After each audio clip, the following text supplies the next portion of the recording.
Bismillahirrahmanirrahim. Alhamdulillahirabbil alamin wassalatu wassalamu ala asyrafil anbiya'i wal mursalin sayyidina Muhammad wa ala alihi wa sahbihi ajma'in.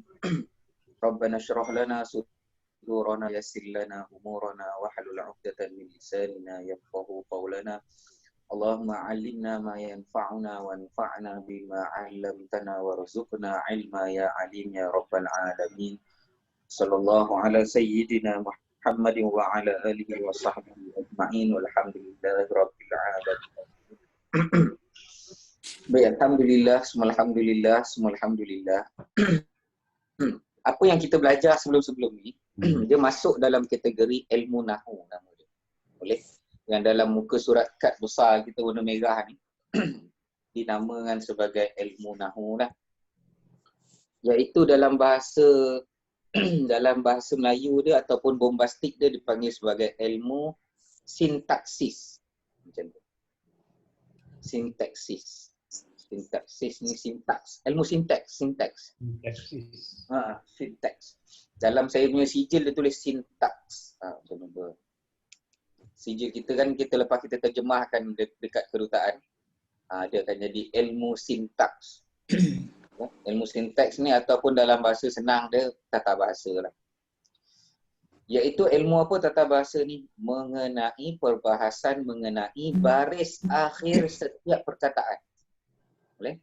Perbahasan mengenai baris akhir setiap perkataan. Yang tu dinamakan sebagai ilmu sintaks dalam bahasa Arab. Keluar dah. Ini buat sini. Keluar dah. Oh, Tuan Muzammil dah bergerak Dah ada dah keto. Tunggu kawan. Keto. Ambil. Tu kelebihan online tu pula yang tak ada dekat kelas fizikal kan. Dekat mana-mana boleh. Tak bawa. Tak bawa. Tak bawa pula. Masya-Allah. Dalam keto. Dalam keto kan. Mana nak bawa keto pula tu nak ni lah. Tak apa, bawa kereta dulu pelan-pelan. Bawa kereta dengan cermat lah. Baik. Jadi sekarang ni dalam ilmu bahasa Arab kita ada perbahasan mengenai baris. Boleh? Jadi perbahasan baris ni lah yang penting ni, yang mana setiap baris yang berubah akan merubahlah maksud dia. Macam tu. Kalau tersalah baris akhir tau, macam alhamdu, tu. Alhamdu kan baris depan tu. Kenapa baris depan tu? Macam tu. Jadi ayat Al-Quran dia akan bermula sama ada isim atau fa'il. Nombor 1 dengan nombor 2 dalam kad warna merah kita.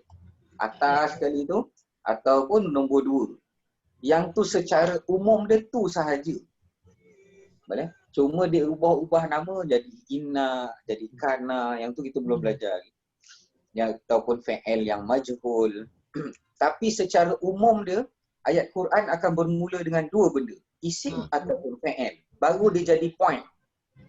Baru dia jadi ayat yang sempurna. Ayat tak boleh mula dengan huruf, gabungan huruf-huruf jadi makna, tak boleh. Huruf ni mesti memerlukan kepada isim ataupun fa'il. Baru jadi ayat yang sempurna lah. Boleh? Jadi disebabkan kalau ayat tu mula dengan huruf, kita bagi tahu apa fungsi huruf tu. Kalau ada, ada. Kalau tak ada, tak apa. Contohnya kalau ayat bermula dengan huruf jar, maka ada huruf sebelah dia dipanggil sebagai majrur. Ingat ke tak? Jar majrur. Jar majrur. Baik, majrur pula hukumnya baca baris apa? Baris bawah. Baca baris bawah. Macam tu. Kena ingat. Apa yang duduk selepas huruf jar, nama dia majrur. Cuba tengok bahagian haraf tu. Yang kotak daripada atas tu nombor 6 tu. 2, 4, 6. Ada bahagian haraf. Yang pertama ada jar. Yang mana jar mesti disusuli dengan majrur berbaris bawah. Macam tu. Macam tu. Okay. Tapi selepas jar majrur akan jadi apa? Tengok sebelah dia. Kalau ayat tu mula dengan isim, maka jadi mubtada'. Atas sekali tu. Mubtada'. Mubtada' baris depan. Macam tu. Khobar pula pun, dan mana mubtada' ni kalau dalam bahasa Melayu topik dia. Topik dia. Topik dalam ayat tu. Apa topik dia? Saya kata tin biskut itu bocor ataupun berlubang. Tin dia tu. Tin biskut. Jadi topik dia tin tu. Maka tin tu akan jadi mubtada'. Boleh?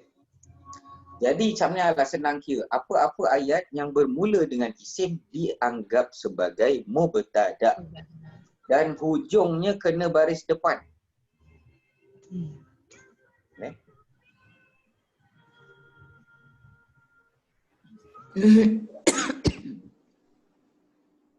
Ada soalan tak? Jadi kalau tin biskut itu berlubang, maka tin tu kena baca baris depan. Tinu. Tinu. Ayo. Lebih kurang macam tu lah. Sampai tak maksud dia? Contoh, saya kata kereta ini, kereta ini habis bateri. Saya kata yang tu lah. Bateri habis. Kereta ini bateri habis ataupun habis bateri. Telah habis baterinya, saya kata itu. Maka tajuk kita pada topik kita kereta. Apa sahaja ayat yang mula dengan isim dinamakan sebagai topik. Dalam bahasa Arab kena hujungnya baris depan. Jadi akan jadi keretu. Boleh? Keretu. Contoh. Jadi kalau kat depan tu ada perkataan maka kan, huruf jar pun tak kisah Ustaz kan? Kita Tak kisah, kita tolak dulu huruf-huruf tu. Kalau huruf tu kita bagi tahu dia huruf apa semua, apa fungsi dia, jalankan. Baik, selepas huruf tu apa dia? Isim ke fa'il? Kalau ayat tu mula dengan isim maka mesti akan jadi mubtada. Dan mubtada mesti ada khabar dia. Khabar ni cerita pasal topik tu dalam ayat tu. Contohnya tadi saya cakap kereta ini baterinya telah habis. Apa nak cerita pasal kereta ni? Bateri dah habis. Bateri habis. Maka bateri habis akan menjadi khabar. Maka khabar hujungnya pun dekat situ dia tulis hujungnya berbaris hadapan. Hadapan juga kan. Boleh? Nampak macam senang kan? Senang aja. Hujung kan mesti baris depan. Kalau ayat tu mula dengan fa'il, dalam bahasa Melayu tak boleh ayat mula dengan fa'il. Mana boleh kita kata telah makan saya nasi. Saya tak boleh buat macam tu. Tapi dalam bahasa Arab boleh. Dalam bahasa Arab boleh. Jadi contoh kita katakan, telah melukis Ahmad gambar kereta. Kita kata itulah. Telah melukis. Maka telah melukis bermula dengan fa'il pula ayat tu. Maka setiap kali jumpa fa'il maka kena cari fa'il dia. Cuba tengok row nombor 2 tu. Baris nombor 2, kolom nombor 2 tu. Bila ayat mula dengan fa'il, sama ada fa'il apa kita tentu kan. Kita cek fa'il madhi ke fa'il mudhari'. Macam tu. Kalau fa'il mudhari', apa tanda mudhari'? Lepas tu yang wajib cari pelaku dia. Telah melukis Ahmad gambar kereta. Maka siapa lukis tu? Ahmadu. Ahmad. Maka Ahmad hujungnya baris depan. Ahmad tu Ahmad hujungnya baris depan. Macam senang ke macam tak senang? Senang cerita dia sebenarnya dalam satu-satu ayat yang penting adalah mubtada khabar, fa'il fa'il. Semua yang penting tu adalah berbaris hadapan. Nak senang nak ingat. Boleh? Hadapan. Semua baris depan. Sebenarnya benda yang penting kalau dalam Quran ataupun dalam bahasa Arab, dia akan bariskan depan. Benda-benda penting. Boleh? Benda-benda penting lah. Benda-benda penting ni mubtada khabar, fa'il fa'il. Fa'il, lepas tu fa'il baris depan. Itu je yang penting Lepas tu dah faham dah cerita Boleh tak? Jadi sebahagian ulama mengatakan baris yang paling mulia adalah baris hadapan. Sebab dia duduk pada kedudukan benda yang penting-penting. Boleh? Jadi tu yang dalam ayat kursi kita sebut. Allahu la ilaha illahu. Macam tu. Allahu. Allah isim ke fa'il? Allah isim. Bila ayat mula dengan isim jadi apa nama tadi? Mentadu. Baris depan. Allah. Baca baris depan. Allah. Allah.